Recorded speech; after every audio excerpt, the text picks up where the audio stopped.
Network Entertainment. Hello to everyone all over the world. Magkakasama na naman tayo sa isang gabing puno ng kwentuhan, tawanan, and mapusong usapan. Ito pa rin ang Ganito Kasi Yan, powered by the Pod Network.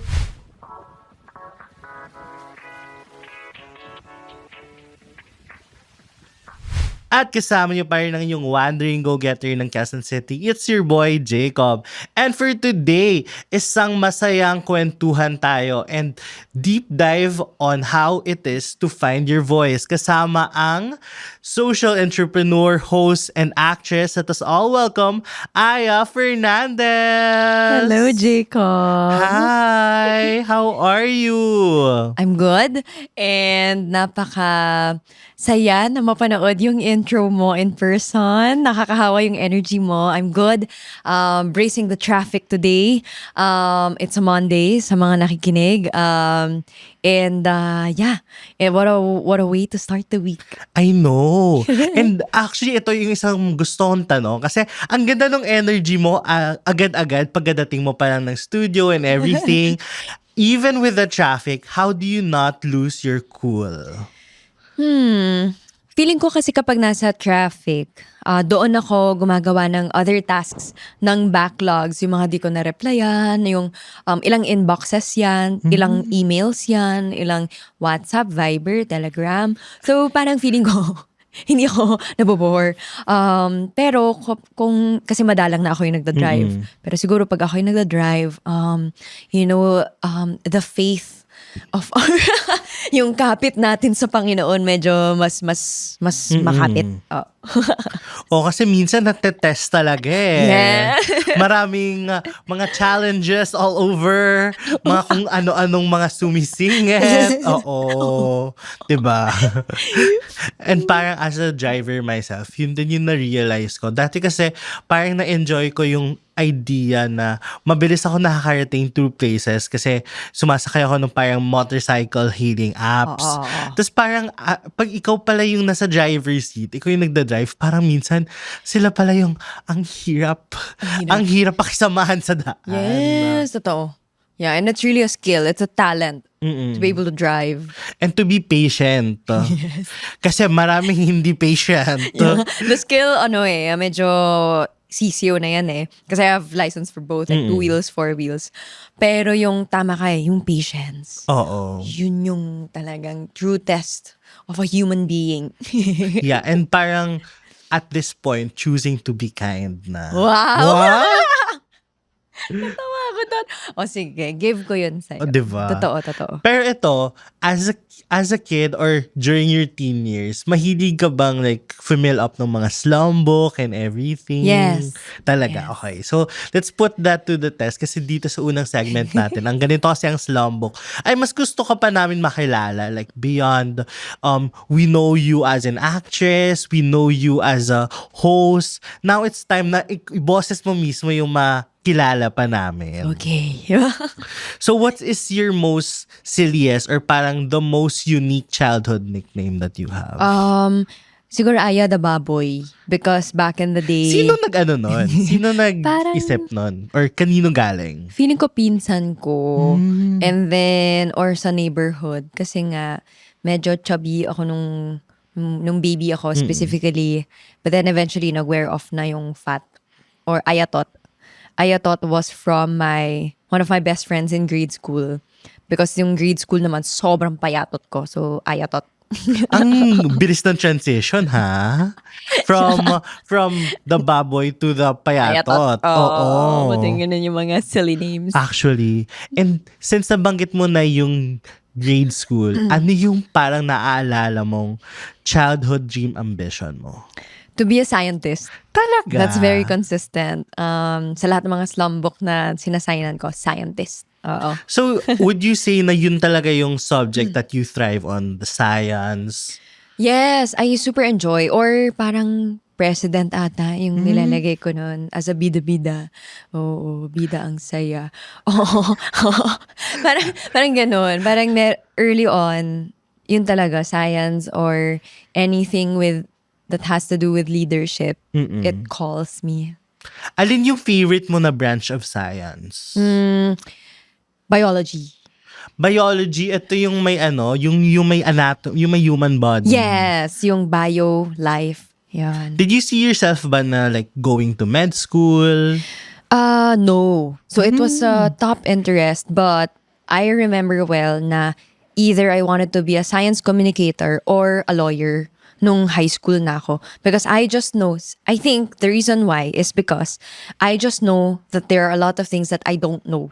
But I'm excelling enough to be an advocate for it or to be a major in, but not be in it. Parang ganon. Like, eventually na-realize ko na hindi ako ganun kagaling para maging scientist. Although academically excelling naman ako. Pero kapag nilagay mo na ako sa puro yun lang, kasi nung grade school ako, meron kaming parang special classes for math and science. And dun ko na early on na-realize na hindi ako pinakamagaling sa mga magagaling. So, syempre, dun ka sa parang strategic ka rin, di ba, na dun ka kung saan ka mag-excel talaga. So, alam ko na early on na, hindi ako magiging scientist. Either related to it or lawyer. Something ganon. Like, if lawyer, parang related to the sciences, like environmental law, mga ganyan. But not like engineer or med. Yun. Pero gusto kong balikan yun Nakaka-humble siya kasi na-experience ko yun once lang nung grade 2. Yung malagay ka sa parang special section, special class na parang mafe-feel mo na pag nilagay ako pag sa regular, parang okay, top 5, top 3. Tapos pag nilagay ako dito, Oo, diba? It's a humbling May realization experience. Na, hindi ako pinakamagaling. Pero nandun pa rin ako sa pilot. Or nandun pa rin ako sa mga few top na magaling. So, meron ka pa rin yabang na, okay, may assurance ka na, okay, magaling ako. And minsan, humbling siya, pero at the same time, challenging din siya. And what is naman a hobby or interest that you have na parang people wouldn't immediately guess you have? Honestly, I don't know. Kasi parang hindi ko rin alam kung ano yung prejudice sa akin. Siguro ibibase ko na lang sa ano yung nagugulat ako na Interested ka? yung reaksyon nila ay nasya-shock kapag sinasabi ko, I have a pet snake. Oh! I really love reptiles. However, sorry, to correct that pala, I had a pet snake. Her name's Cheesecake, and she just turned 5, but she passed away a couple of weeks ago lang. Oh my! Yeah. So I think nandun pa ako sa denial stage. Yeah, but I'm okay. I'm So, healing. I'm grieving. You got your pet, ano pa lang siya, like small, ano pa lang siya? A noodle. So we call them a noodle. And then nag-hatch siya June 24, 2021. So wait, noodle is yung egg pa lang siya. Ay, sorry. Noodle yung kakapanganak lang. Okay. Either hatch from the egg or straight from the mom. So yung akin, nag-hatch siya from an egg. And then noodle, kasi mukha siyang noodle talaga, literal. Kapag baby pa sila, super liit lang nila. So yun. I love reptiles. Like, not only snakes, but like lizards. But meron akong bias sa snakes. Like, I love studying the morphs, ganyan, the behaviors of snakes, because they have their own personalities. Paano yung care mo for that? Parang, ano yung mga something that people don't know about taking care of reptiles? That's a good question. Minsan sa madalas, they're just scared. Like, example, si Cheesecake, when she was a baby or when she was still a noodle, I was very much particular on how I do not stress her out. Because those snakes who are stressed nung baby sila, example, kinakatok yung glass, nag-humidifier katabi nung snake, o kaya maingay yung speaker katabi nung snake, most likely lalaki yan na aggressive. Kasi pinalaki mo siya sa environment na stressful. So, hindi yun naintindihan ng tao na kaya lang sila ganun because tinakot mo sila early on. So, it's just coming from a place of fear. So, if you offer them tender love and care early on, kagaya ni Cheesecake, lumaki siyang mahilig sa humans, hindi siya afraid, hindi siya bihira, yung aggressive siya. But she's rather more curious. Like when you let her out, she will really explore the textures. Yun yung I think misconception with the reptiles. And lastly, they observe energies. I don't know if it's just a me thing or a reptile lover thing, but they absorb your energy. So if you're scared, they'll be scared too. If you're mad, they'll be mad too. Or parang ganon, if you have an intention na paglaruan sila, mafe-feel nila yun. So most likely, kunwari may barkada akong papahawa ko. And then, alam na niya na paglalaroan siya, magiging aggressive siya. Parang ganon. Yeah. Interesting. So, eto na. So shocking nga. Oo, So, tama pala ako. na-interest ako dun kasi parang it's not, I'd say it's not that it's uncommon. Kasi I've heard a lot of stories also about parang people having a pet snake. Pero it's also, there's a lot of learnings that you pick up from parang these unconventional circumstances. Oo. And ang ganda dun and I feel like it goes a lot with different pets also. Yeah. Na parang feeling ko, kaya people need to be more Aware. aware Kasi also and meron kind. ding discrimination. Yeah. Hobbies, no? Or interest. I collect blades. Oh. Like mga knives. Yung mga indigenous types of yung mga yung daggers. Oo. Ganun. But hindi rin siya complete kasi medyo mahal. But yeah, if I can, I would like collect. Oh, that's interesting. When did this start? Bata pa ako. There was a time that my mom threw away my mini collection of knives because she got scared that I might be violent. Yeah, and I remember that day. Tas hindi ako kumain ng dinner kasi nagrebelde ako.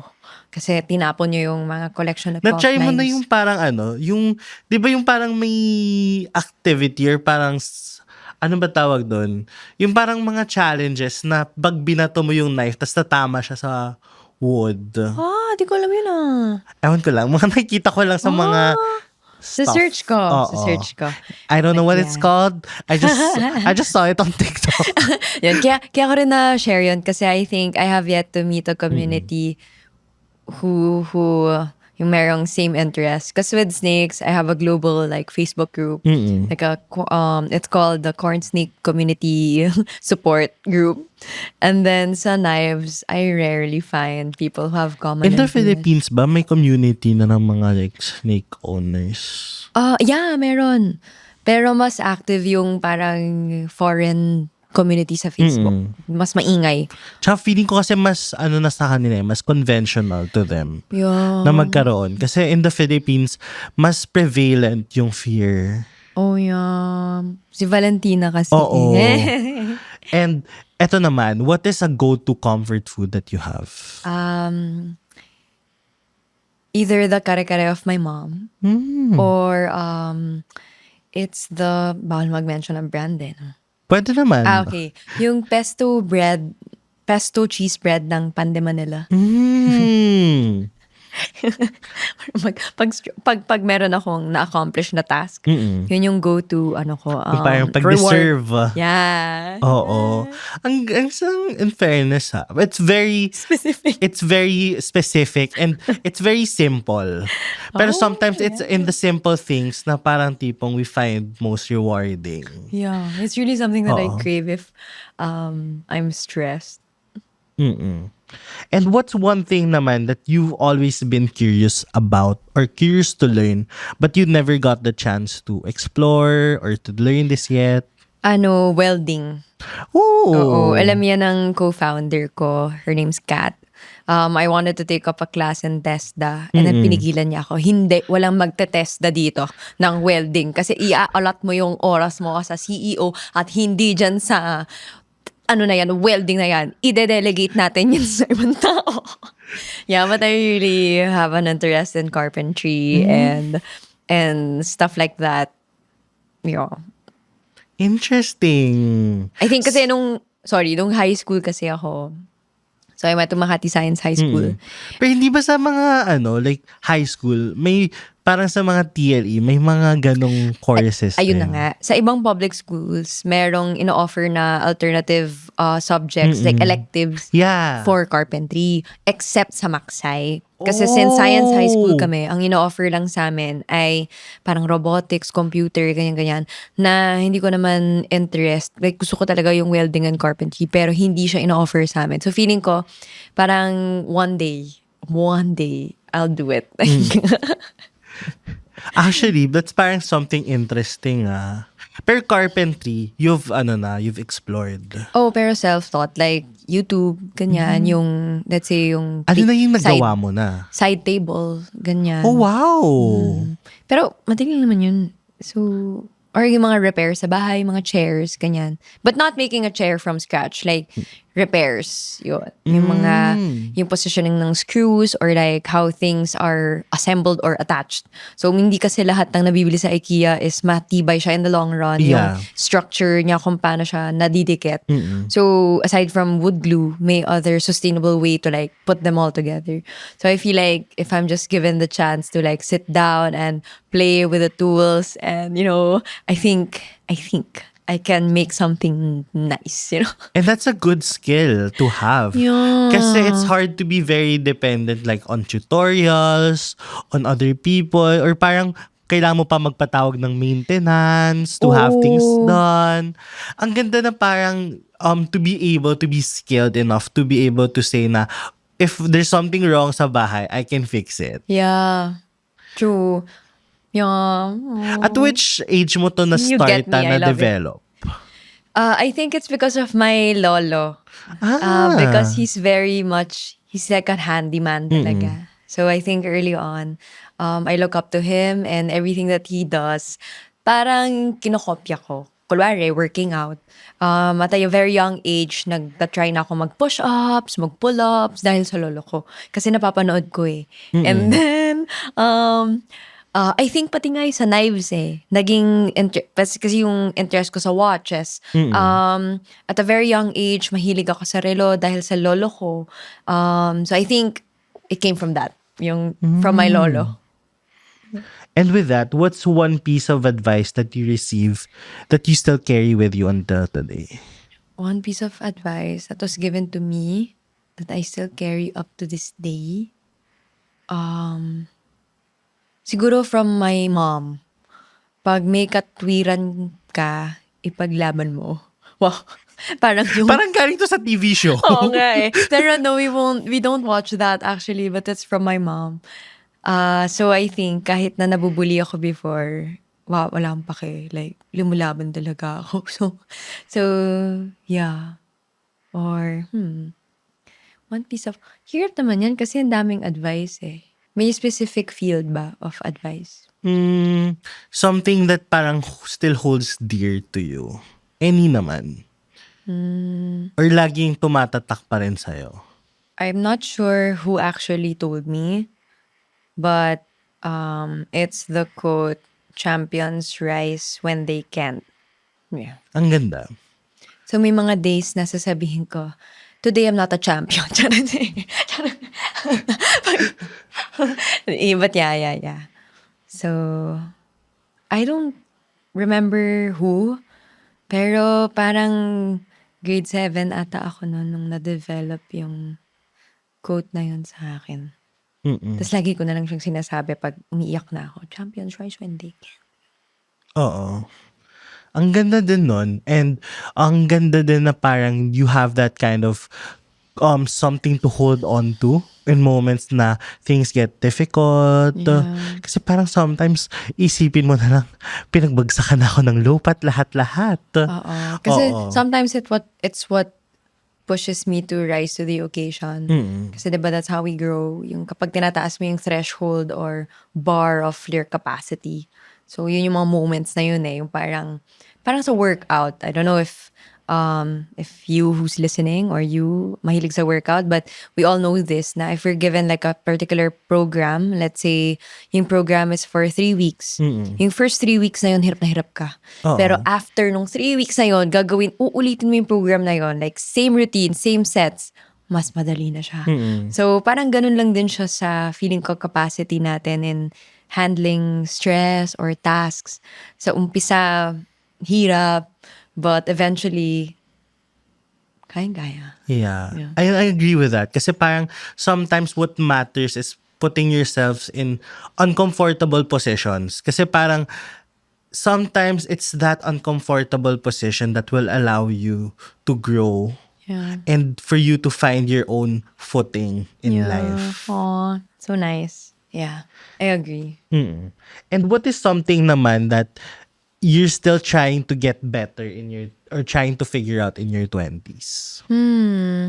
I think something that I'm still trying to figure out right now, siguro mastering how to lead a team that is scaling exponentially. The mindset that you use to survive is much different from the mindset that you use to grow and to grow exponentially. And that's where we are right now. We're growing so fast and exponentially. I'm not complaining, but siguro I'm figuring out how to get to the mental state where masasabi kong, yakang-yaka ako na yan. So I'm still right now navigating that. And it's nice. I'm really enjoying the journey. Ang ganda din nun. And I agree with that kasi I had an era where I'm also in that phase. In different parts of, in the past 2 years. Na parang sometimes you think na things are moving faster than your own pace. Na parang, kaya ko bang makasabay? Things are moving a lot faster. And sometimes it's that you also carry a lot of weight that you need to also learn. Parang dun ko din na-learn na I also need to let go of some things I'm holding in my hand so that you can accommodate a lot more things being passed on to you by bigger responsibilities. That's nice wisdom. Yeah. And I agree with that. And for the last question dito sa medyo napahabang segment na to. Okay lang. How would you describe yourself in 3 words? If slumbook ito. Wow. Or how do you want to be remembered in Wah, 3 words? wag naman. Yung ano na lang, ano yung lalagay ko sa slam. Oo. Na parang, describe Aya in 3 words. I feel like I'm a doer. Like I really do what I say. I'm a dreamer. Kaya I think never huminto yung the dreamer in me. And lastly, I'm a leader. Ang ganda na very interconnected yung 3 words na yun na. Really? Na parang a leader, a doer, and a dreamer. Kasi parang I feel like all 3 of them are very interconnected because for a leader to be able to lead well, dapat there's a dream and dapat there's that doing aspect of it eh. Ang ganda din nun kasi that's something that is interconnected and is needed by each other as a component to be able to do well and be able to be successful. Thank you. At least I try to be. Like, I'm not perfect, but and I try. And parang there are days na parang mahihirapan pero in fair, yeah. Yeah, kasi sabi nila it's your identity that that influences who you become. Like, but yan, I'm so bad at remembering quotes. But that's something like you declare who you are and then it follows. Parang ganon. Parang if you wanna change daw a habit, kulare, you're a smoker. And then you don't change by like just changing the habit. You begin by, I am not a smoker. Parang ganon. Parang ganon. Parang nasasana yung system mo. Oo, parang... And you declare it to the universe. Wow, I love that term. I think you ganun declare na it yun. to the universe. Oo. Kasi I think also there's that aspect na you need to believe that you are that person. It comes from saying that you are that person and believing that you are and you can be that person. Yeah. Kasi minsan sa madalas, kapag magaling kang tao, yan yung mga tinatest ng universe para basagin yung akala mong kung sino ka. Pero, yun nga, tama ka naman. Like, tama yung reminder mo. Like, it's so easy to say, but to really apply it, it's another thing. So, thank you for that reminder. I will remember that. And of course, there was a lot of things that went along in your journey to be who you are today. But growing up, would you be able to describe yourself as someone na parang that always speaks her mind? Or did finding your voice take time also for you? I feel like I'm the type of person who speaks her mind. Talaga? Yeah. Even as a kid, talagang... Oh yeah, yes. I feel like kahit bunso ako, I was really like a leader even at home. I own what I say and I make sure na tama siya. But I don't mind being wrong. Yun. Kasi may mga tao na they speak their mind pero dapat tama sila. Ako hindi, wala akong pakialam. Basta I just say what I think should be said. Parang ganon. And then yung question na yung was I the type to find my voice? Yan naman, even if I spoke my mind growing up and up to this day, looking back, the question is nice because I realized there was a time in my life na merong ding times na nagsasalita ako pero hindi ko pala siya boses. Talaga? Yun. Oo, kasi minsan makikinig ka rin sa mga boses na nag-influence sa'yo. Di naman sa hindi sila tama, pero hindi sila yun yung version ng gusto kong sabihin. Parang ganon. So, nothing wrong with it. It's just that hindi ko siya ginawang akin. Example, what do I... Kurari lang, like opinion on... Yung kapag minsan, kinokopya mo yung kung ano yung nabasa mo sa isang recent mong na libro. Kasi feeling Fresh mo, eh. feeling mo wisdom. Oo. Pero parang... And na-move ka. Oo, at that time. Pero nung sinabi mo na, ay, hindi naman pala nag-resonate. Parang ganon. Or parang, hindi ko sasabihin yung own adversity ko kasi feeling ko irrelevant. Parang ganon. So, pero it's more of I speak my mind. Oo. Pero, ano yung... kailan mo na-realize na parang you were picking up a lot also from stuff that you read, people that influence you, and how did you parang deter from that? I feel like there was never really a chance that I deterred. It's always a balance of picking it up and then knowing and being aware of what's mine. Yon. Kasi I think kasi it's also a form of learning, and to read and to hear from others, I think that's a moral obligation para hindi lang tayo yung alam lang natin yung alam natin. Medyo delikado yun. Or echo chamber minsan. So I think okay lang yung nakikinig ka nga sa boses ng iba, na isulat ng iba, na ilathala ng iba, which is good kasi you're learning. But being aware lang of the fine line ng kung ano yung sa akin nasasabihin ko out there. Parang ganun. Ang ganda nun kasi na-realize ko din na how important it is to incorporate other people's opinion, other people's understanding also to you. Kasi if this is just solely you, it's just also in echo chamber nga. And importante pa rin talaga na maging bahagi yung opinion ng iba, but also apply it with the lens of critical thinking. Ay, oo. Tsaka ang husay mo dun sa critical thinking. Also, listening to the opinions of the right people. Yeah. Yun. I am a firm believer of intergenerational learning. So I feel like listening to the right people is a must. So I think I am who I am today because I always ask people around me what they think, their opinion, and then I apply my own. Yun na nga yung sinasabi mong critical thinking. So yun naman, thank you UP, my university, my professors who have taught me to own my critical thinking and voice. And dun, I think sa school, dun ko din natutunan na parang, kaya actually, sa high school ko kasi meron yung 3 components na lagi is knowledge, critical thinking, and application. And feeling ko kaya important lagi na nasa dulo yung application.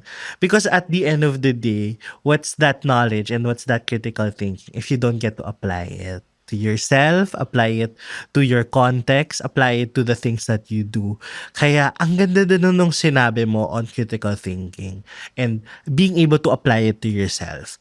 And bilang nabanggit mo na listening to the right people, what was your journey into like discerning, figuring out the people to listen to? And were there times na you were listening to people, tas later on you realize, wait, ba't nga ba ako nakikinig sa'yo? Oh. Wait, ano yung first question? How do I discern the right people? Yeah, to listen Oh, to. alam mo, honestly, I feel like it was, at this point, it's already God. Because I'm just blessed to be surrounded by the right people from the very beginning. Like, from high school, my teachers were so good. That's why I continuously loved science because my science teachers were so good and so passionate about it. My SSG advisor, yung Supreme Student Government Advisor or Student Council Advisor namin, Sir Neil Sandoval, that's his name, guided me like sobrang, my professionalism was really molded early on.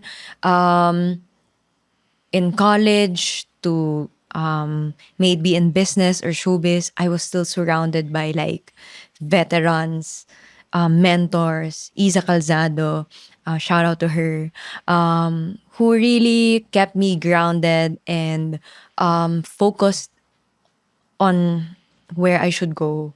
So honestly, I don't know. I feel like the reason why I'm so good also in sa bagay kasi may nami-meet nga naman akong gustong maging mentor ko pero parang ako, sino ka ba? But I feel like it's because early on nga na-expose na ako sa mga tamang magagaling na tao na nanggaling na kung saan ako papunta at also who gave me wisdom to help me to find those people.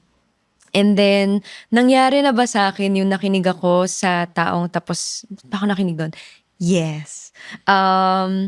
Because what they were saying are based on numbers as well, logic, rational. But if you're familiar with Cat Eyes song, My Way. Do you know that song? I think. Oh, you can listen it after this interview or podcast. But I super can resonate with that song because the lyrics says something like, TLDR, if I commit a mistake, at least it's my mistake. And I did it my way. So, looking back, now moving forward, I'd rather have a mistake that's mine rather than committing a mistake that is from anybody else's idea. So, and we're talking about millions of pesos in the line. So, after that huge business decision that I made and it was a mistake, that's when I learned na, I'm excited to fail on next, but this time fail from my own decisions because it feels so wrong to like fail on a decision where it's made based from someone else's opinion and then yet you have that feeling in you na parang hindi to tama, parang ganon.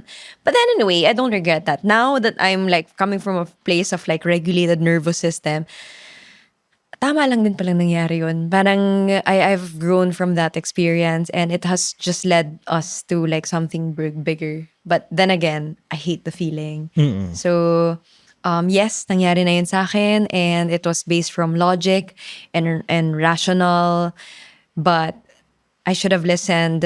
I would listen more now to my intuition and to the voice within. Voice within. Yun. And sometimes, minsan may mga boses tayong pinapakinggan eh. Pero, ang sagot pala is within us din, within ourselves. Kasi, madalas, lagi tayo na-drawn out ng noise na nasa paligid natin. And ang ganda din na with you, you've got that exposure to the right people, to the people with, that will bring a lot of knowledge to you and will impart it to you. Hey, whether it's a struggle you can't seem to get through or a dream that seems too daunting for you, this is Mirza Season telling you that you can do this. Let's figure it out or find someone who can. I'm a confidence coach and host, an ex-editor, ex-model, ex-20-something, ex-30-something, exactly who you need to help you navigate through life's ins and outs. What are you waiting for? Let's go! You can do this. What would be your advice to someone na wala masyadong good exposure? Yung parang looking around them, parang wala silang mentors na nakikita nilang plausible, na parang nakikita nila as someone na can be look up to. Okay. I feel like I'm not in the position to give advice to these kinds of people because again, considering that I had the privilege of being surrounded by the right people. But looking at my experience, kahit na na-expose na ako to these kinds of people, when I'm there, I don't know who said this quote, but it's not about getting your foot inside the door, but it's more about what do you do inside when you get inside that door. So I have a mindset of, do you know the red car theory? No. Okay, for sure narinig mo na to. But example, if I tell you to, like coming from your workplace in BGC, then coming here to this podcast interview, if I tell you how many cars did you see, you might have an estimate. And then if I, like before coming here, I will tell you na beforehand na, hey Jacob, magbilangin mo yung sasakyang masusurround ka ha. So mabibilang mo most likely kahit rough estimate yan. Kahit, siguro mga 500. Kaya. Or yung mga cars na parang adjacent sa'yo. Kunwari, ganun lang. Pangit naman ang example ko. But kunwari ganun. But if I tell you like right now, Jacob, ilang red cars yung nakita mo? Pero prior to leaving, hindi mo yun iniisip. Malamang hindi mo mabibilang yung red cars. But if I tell you before leaving your workplace, Jacob, ilang red cars yung makikita mo? So, bibilangin mo na siya. Parang ganon siya. Ang pahad ko mag-explain. Sorry kung nakinig kayo ng ganong kahaba. Yun lang pala yung ibig sabihin ko. It's like a confirmation bias. So, to answer the question, how do you find the right people, di ba?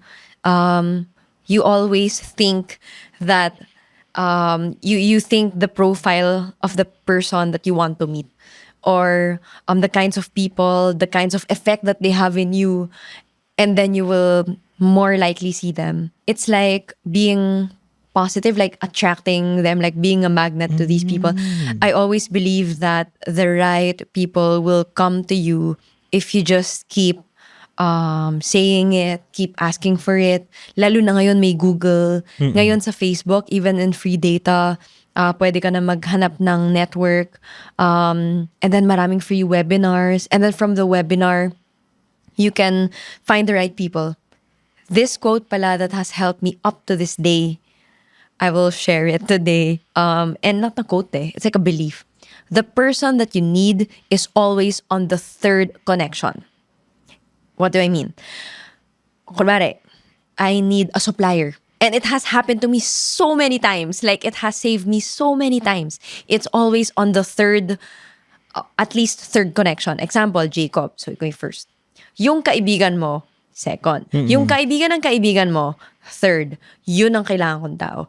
And it's always happening in my life. Like, it's always a pattern. So, I suggest if you're the kind of person who doesn't have, like, you think you don't have the right person within your circle right now, immediate circle, it's probably on the third connection.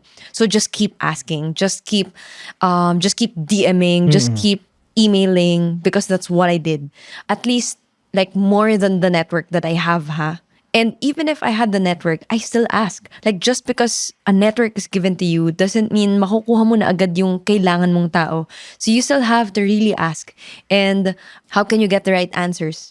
By asking the right questions.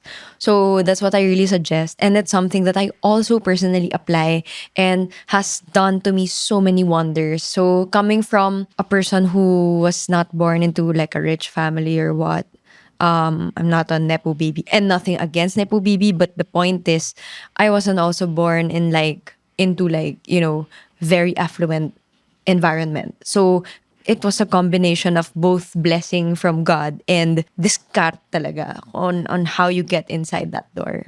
And I agree with that, kasi it's ang ganda din nung analogy mo on that network, na you're not contented with the network just given to you. Yeah. You don't work around kasi other people, I'll work around what I'm given, the resources that's available to me, but you try to get yourself out of there. You try to step out. Yeah, can I share one parang top of mind Yeah. also na successful na nag-reach out lang ako.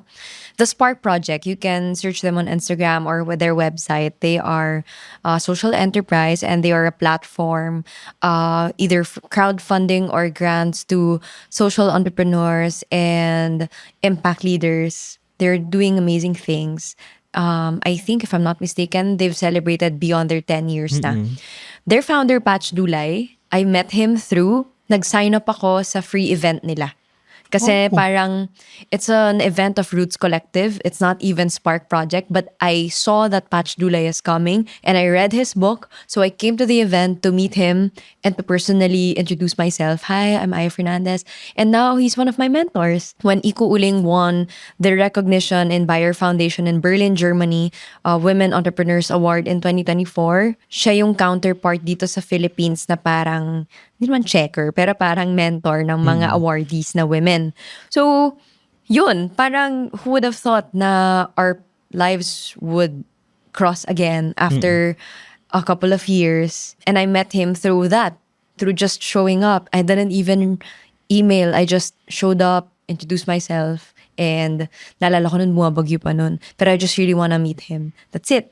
Yun, and now, we have a really personal relationship. We produced our own podcast pala, the Spark Project, through Sasakawa Peace Foundation from Japan. We're our producers in our podcast. Why She Works, that's the title of our podcast. So, ganon. It's one of the many examples na you really shoot your shot. Yun. I pitch. Like, I do the pitch. Never like, it's very proactive. Yun. And I feel that that's a very important trait, yung pagiging proactive. Yeah. And that's something I learned recently. Kasi with the pod, lagi akong email, kung ano yung available lang dyan sa Instagram. At for example, yung mga actors or parang mga artists na, here's my, you can reach out, ito yung email ko, ganyan. Yung mga Instagram, yung mga nasa bio or what. Recently, dun ko lang na-try na, okay, I'm gonna send a DM. And honestly, I've been getting more follow-throughs through DMs than emails. So parang na-realize ko talaga, oh wow, parang making that connection na you don't really have to send a long email na, hi, this is what I do, this is the goal of what I do, this is the aim of the podcast, can we guess you? Rather than a short, hey, hi, I'm Jacob. I'm really interested by what you do and everything. And just a short it works pala. So parang Cute. sometimes that confidence and being proactive really helps you move mountains and go to places. And siguro that brings me to my next question. Kasi for a lot of people, that confidence isn't always there. That confidence isn't something that's easily something that you grow into kaagad. So was that something that was instilled in you in a younger age? Or if hindi man, how did you grow into that confidence na, okay, I'm gonna go there, I'm gonna introduce myself? Kasi minsan, may ka na, nahiya ako, parang nahiya akong mag-approach, or like for example, speakers sa school, like, ang daming nag-a-approach na sa kanya, so parang ba't pa ako or something like that. I think before I answer the question, na-realize ko lang while you were talking, when we say confidence, dalawa yan. Confidence in a form of weather or confidence in a form of climate.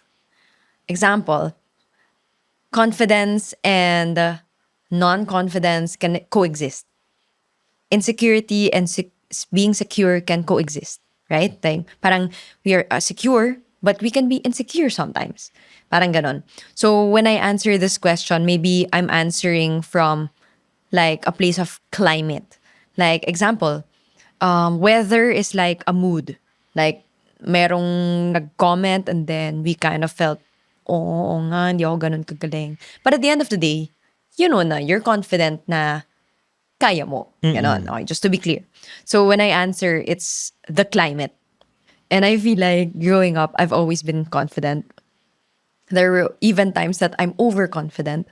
So I don't know where I got it from, to be honest. Like maybe I was born with it. I never back down. I'm always very competitive. Like I don't mind losing. I just fight. I never back down. Kahit simpleng ano lang yan, 10-20. Wala akong pakialam. Lalaban ako. Like, as in to the end. Kaya, until there's a winner, parang ganon. And then sportsman naman ako. Like, if I lose, edi iyak ako. Pero tatanggapin kung talo ako. Pero lalaban ako. Yon. So, to answer the question, I've always been confident. And those times na I wasn't, yung weather naman, it's always those people who are closest to me who will remind me of who I truly am. One recent example, it's so funny. When we were in Bacolod, so Iko Uling is the official charcoal partner of the Bacolod Chicken Inasal Festival. Oh, yeah. So we are now distributing in Bacolod, in Negros Occidental. And then there was like a picture taking, and then they wanted me to like award the champion. In my head, bakit ako? As in, na para bang ako yung nag-invest ng 60 million para sa event na to. Parang ganun kasi. Tapos parang, di, okay lang, nahiya ako. And then my co-founder said, CEO ka namin. Yon. So, yung time na yun talaga nahiya ako. Like, you can clearly visually see, I think, when I saw the videos, na I was really shy. Parang, ang epal lord ko naman dito. Parang epal naman natin. Kasi una sa lahat, di ako marunong mag-Ilonggo, or Hiligay nun, or dayo kami. Alam mo yun, parang ang daming factors na nahiya ako. And parang every time na merong photo op kasi, lagi nilang mukha ko yung parang nakakahiya, di ba? So yun. And then biglang my co-founder whispered to me, CEO ka namin. Tapos yun, bigla na lang, I was like, reset na okay na. Tapos nakabuti siya. Like, from a marketing perspective, brand visibility yon and optics, and who cares kung hindi naman kami nag-invest ng 60 million pesos. 'Di ba? Ang mahalaga doon merong platform na maging visible si Iko Uling. Sinabihan naman ako na mag-award. Hindi naman ako nagmakaawang ako yung mag-award. So, bakit nga naman ako nahihiya? Oo. So, ayun. I think it's the people closest to me. And paano ko pag wala silang closest people to them? It sounds cliche, but when you cancel all the noise, it's really Jesus who, I don't know who you believe in, but any supreme being who's out there, even if it feels so silent, just try to ask, to speak to me. I'm listening. And believe me, there will be a voice that will speak to you when you ask for it. And I like that.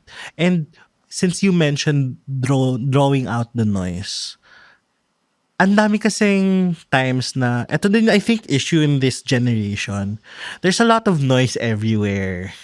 There's noise sa social media, there's noise everywhere, there's a lot of people talking, there's a different varying sides and different varying opinions. Ikaw ba, do you believe in the importance of drawing out the noise? Or do you believe that the noise is important nowadays? It depends. I feel like if you are focused on a particular goal that you are called to do and finish, it is important how you master the skill of canceling out the noise. It's like being an athlete in a court. Kasi I used to play basketball and then eventually volleyball. So ang daming noise niyan, yung coach mo, yung teammates mo, yung audience ang kabilang kalaban. Skill yan to just focus on what you're good at and how to achieve the goal that you're trying to achieve. But at the same time, when we're talking about a social issue na kailangan ng ingay kasi walang nagsasalita, dyan kailangan ng noise. People power revolution, flood control, yung mga nagputol ng puno sa Quirino, kailangan ng noise dyan. Kasi nagiging norm na kasi yung unsustainable practices and destructive practices, yung corrupt system. So ako, natutuwa ako na may noise sa mga bagay na mga mali. Unlike before noon, nung hindi pa ganun kalaganap yung social media, mas tahimik, so they can get away with it. Whereas now, isang tweet mo lang na nag-viral, pwede ulit maalala ng mga tao na, teka lang, ikaw yung corrupt na ng ano doon sa flood control hindi na namin nakakalimutan yon ha, may resibo na. Oo. So, I think both are good. Sabi nga ni Pia Wurtzbach, moderation lang ata. Ano ba sabi niya? Parang social media is Ano nga ba yun? important but in moderation. Oo, yun. Mismo. Oo. Pia Wurtzbach fan ka ba? Hindi. Ayun. Parang naalala ko lang, parang, basta alam ko, may May think sagot before you siyang click ganon. yun eh. Oo. Ay, naka. Ay. Ayun. But I agree na may important times for the noise to be drawn out, and there's times also wherein the noise is important for things to be amplified. Yeah. And in terms naman of, for example, for someone figuring out what to believe in or where to stand, lalo na for example, for a young individual, like let's say a teenager na figuring out kung anong paniniwalaan niya, saan siya titindig, how important is the noise or how important is it to draw out the noise when looking out for what's happening in the... I think it's important to, I know this might sound funny, but it's important to literally touch some grass. Like, be out there in nature. Be immersed with the environment where there is no screen time. You interact with real human beings. Like when you hike or when you go to the beach, you like talk to the locals. You just hear them out, or you just listen. If you're introverted, just listen. What do they talk about? Open your eyes to your environment. Or if you feel like you're in an exclusive environment, from time to time, if you have the means to travel. And then same practice. Be there not as a tourist, but someone who is immersing in their culture, in their way of life. It's easy na now. You can easily search immersive, sustainable traveling, joiners, yan. Maraming ganyan eh. If you're, ang trip mo ay water, mountains, being with communities, you can volunteer, be in the real world. Because it will ground you to what is really happening. And you will really find wisdom in between. Like, you will figure it out when it's most calm and most quiet. So it is also good that we read the news, we hear from different perspectives. We search the best commenter or professor or with the doctorate's degree. That's good. That's really good. But intentionally find time to sit in silence and let the sand settle down in a water filled with sand, so that you can hear your voice. What does it say? Where are you called? And most of the time, that voice is the most powerful one, and most of the time, that is the voice that will lead you to your next purpose on this earth. Very well said. And I agree. Kasi when your voice is based on the voice of others, as we've mentioned kanina, you're like parroting someone else's opinion lang eh.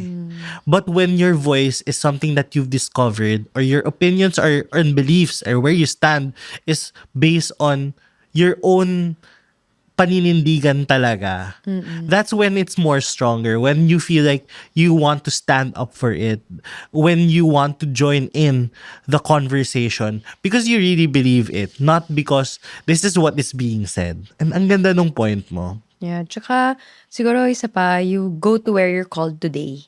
Where you're called today might be different with tomorrow. So just you take it one day at a time. If you're not sure, at least this is my note to myself. Like if I'm not sure where I'm gonna go, I'll just guide a few minutes, meditate, and then discover where am I called today, what am I called today to do.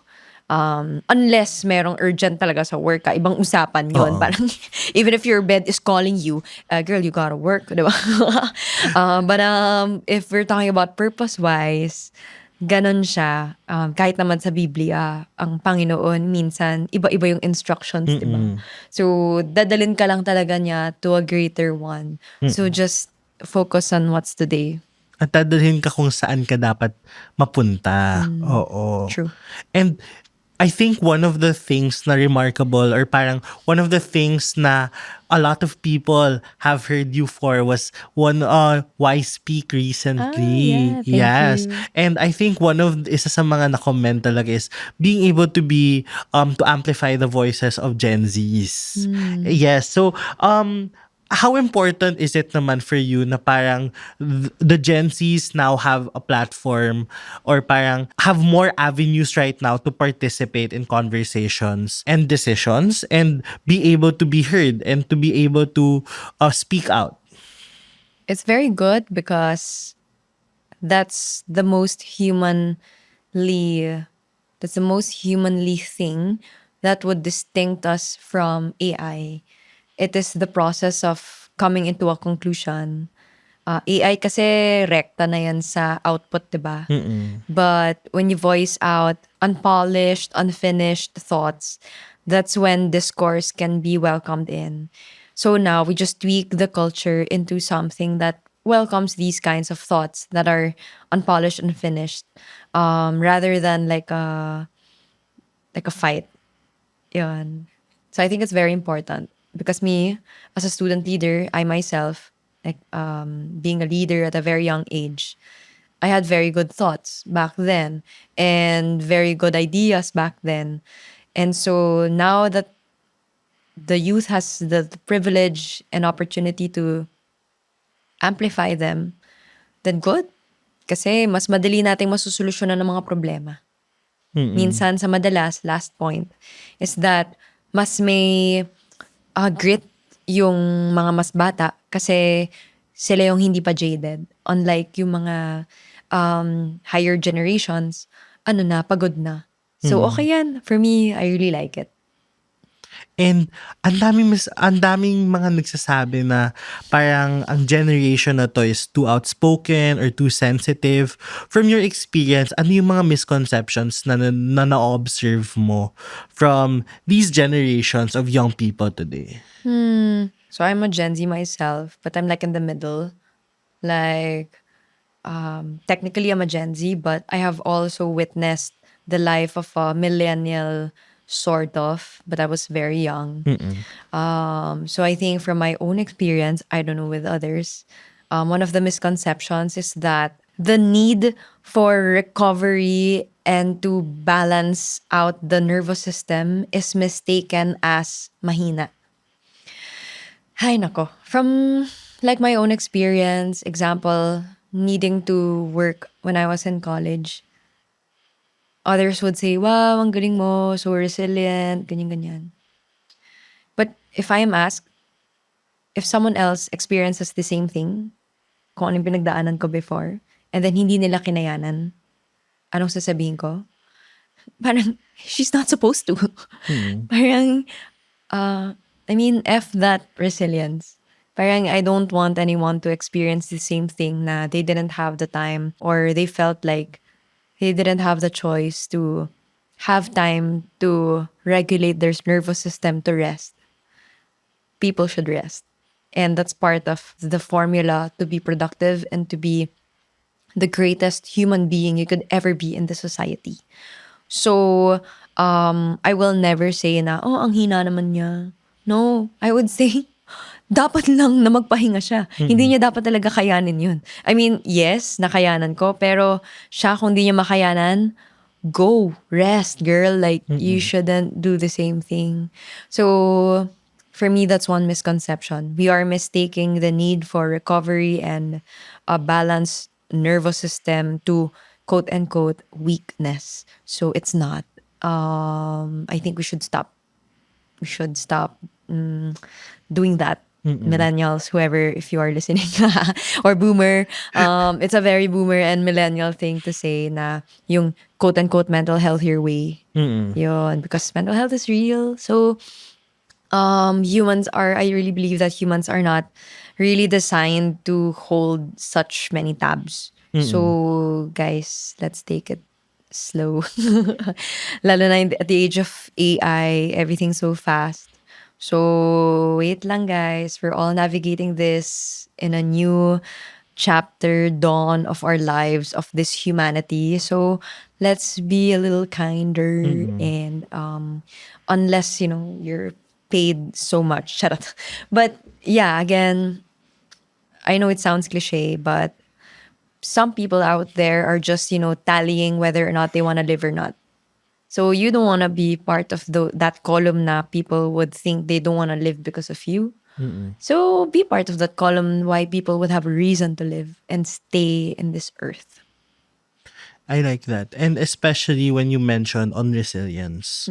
Kasi I feel like resilience is something na it's good that people have resilience. It's good that that's a trait that parang they say Filipinos have. Pero it's not something na dapat promoted na we have. Yeah, if it's used to cover the corrupt system, then we shouldn't really focus on the resilience. If it's used to sugarcoat what should be done, like justice system, accessibility, inclusiveness of opportunities, then hindi dapat. And ako, coming from someone na nasasabihan nga nun madalas, parang naiirita lang ako. Yung parang, yeah. Oo. Kasi like, kunwari yung nagagawan mo ng paraan, yung mga bagay-bagay na hindi mo naman responsibility na dapat gawan siya ng paraan, na dapat na po-provide siya easily. Yeah. Like for example, people, yung mga naglalakad ng kilo-kilometro para lang makapasok. Na parang, isn't it our responsibility ng government natin to provide easy access to schools or to improve the quality of education na hindi nagsisiksikan yung mga bata sa isang classroom. And if anyone who's listening would think na, oh, anong magagawa ko kung maisip ko yan? And if you speak up, and then ma-amplify yung noise about it, finally makakalampag yung mga dapat makalampag. Finally, magigising yung mga dapat magising na hindi dapat ganun yung sitwasyon. So, it's really about the emphasis on one voice is powerful enough to domino effect the noise that should be amplified, which are those kinds of realities. Kasi minsan sa madalas yung na experience ko, at least to my own reality and experience, people who are in that kind of situation usually would say, based again from my own experience, I'm not saying everyone, yung nakikilala kong ganyan, ganito na yung buhay namin eh. What's more to fight and hindi naman kami pinapakinggan. Ganun siya. At hindi nila yung kasalanan. It's just because napagod na lang din sila. So if you are listening and you feel like speaking up about it, it will help. It will really go a long, long way. So if you're called to speak up about it, then do it. And then if walang mangyari, then just trust that you were called to do it. There was a reason why you were called to do it, and you did it. So there's no regrets. I agree. And sa panghuling tanong natin, if someone's listening here today na still finding their voice, finding the purpose of their voice, and finding an avenue for their voices to be heard, ano yung masasabi or advice mo for people still navigating their journey into finding their voice and their purpose? Siguro what's nice is to discover first what you care about, what interests you. Kasi example, I'm just coming from my own experience. I'm not saying that's the right thing to do. But example, right now, I am running a social enterprise or a green manufacturing company, Eco Uling. So we manufacture coconut waste.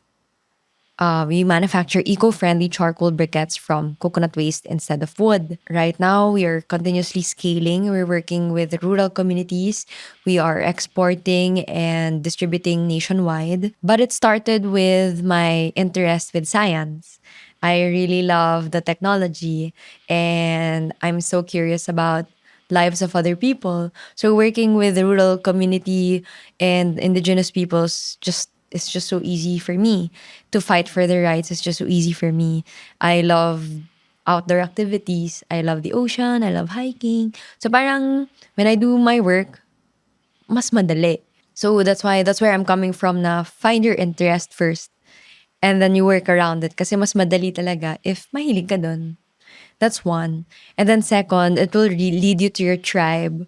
Who are your people? Do an audit. I subconsciously do that. Di naman yung formal, but like, you just list down the people, name the people who are really directly influencing you. If you are going to be mistaken as one of them, would you be offended? So, that's a good check-in. Parang, so is this person worth keeping? Ganon. Or at least identify why is this person in my life. If it's just for the funds, at least it's clear. For the partying, at least it's clear. But if it's for the direction of my life, yon, at least it's clear if it's that. So that's one interest to your people around you. And third, you can try with the smallest steps. Kunwari, repost, reshare, follow the people who you think the voices are good.